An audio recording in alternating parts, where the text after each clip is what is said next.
Je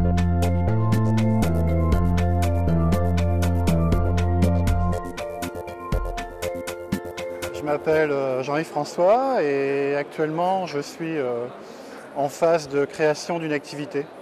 Donc je vais démarrer simplement avec un statut d'auto-entrepreneur puisqu'on nous offre cette possibilité. Et avant, pendant 30 ans, j'ai été cadre en entreprise. Alors cadre sous différentes formes, dans des groupes salariaux, en tant que gérant d'entreprise, et puis aussi en tant que franchisé, parce que pendant de mémoire un peu plus de 10 ans, j'ai été franchisé pour un réseau. C'est le premier réseau français de certification, c'est-à-dire loi Carrez, amiante, plomb, état parasitaire, diagnostic de performance, enfin tous les diagnostics obligatoires dans le cadre de la vente d'un bien immobilier. Donc j'ai été un franchisé très heureux pendant un peu plus de 10 ans. Et pour tout vous dire, je n'ai plus cette franchise parce que moi, tous les 10 ans, j'adore changer de métier. Donc j'ai revendu ma société, j'ai revendu mon secteur. Et puis j'ai envie de faire tout à fait autre chose.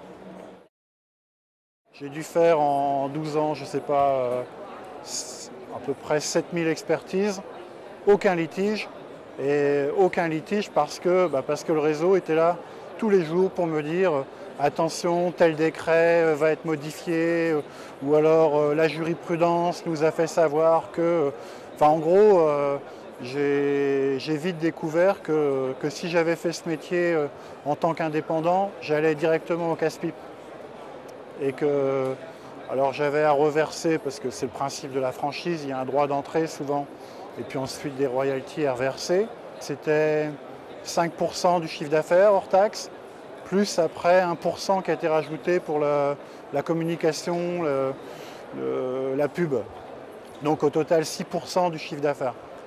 Tous les mois, je reversais 6% avec beaucoup de plaisir. Ça ne me gênait pas du tout. Parce que j'ai toujours estimé que par rapport à ce que notre franchiseur nous apportait, eh ben, c'était pas cher payé. Et j'ai quitté ce réseau, mais je suis resté en très bons termes avec les franchiseurs.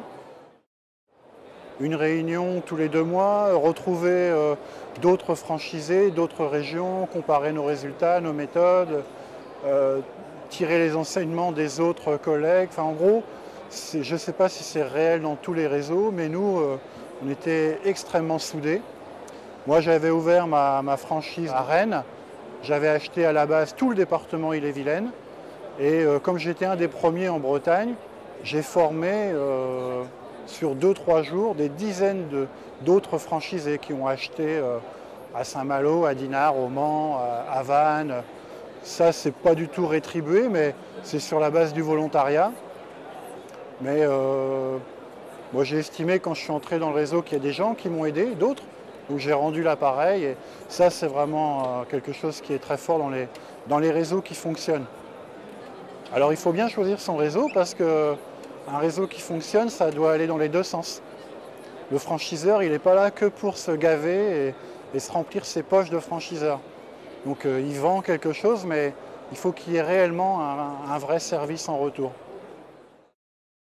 J'ai mis en place un module de management, un module très court sur une journée, parce que beaucoup de gens justement qui adhèrent à des réseaux franchisés ont des formations techniques ou des formations spécifiques à leur franchise.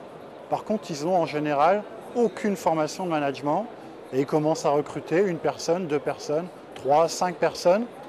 Et on laisse toujours de côté, pour moi, un point qui est fondamental, c'est que pour avoir une entreprise qui marche bien, il faut être un bon patron.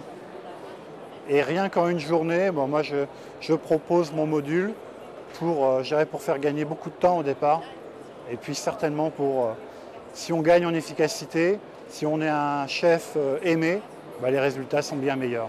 Alors je m'accorde 3-4 mois pour tester mon nouveau métier de conseil en management.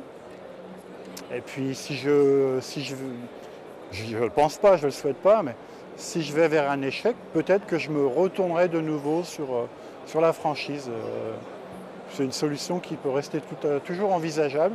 parce qu'il y a un vrai marché.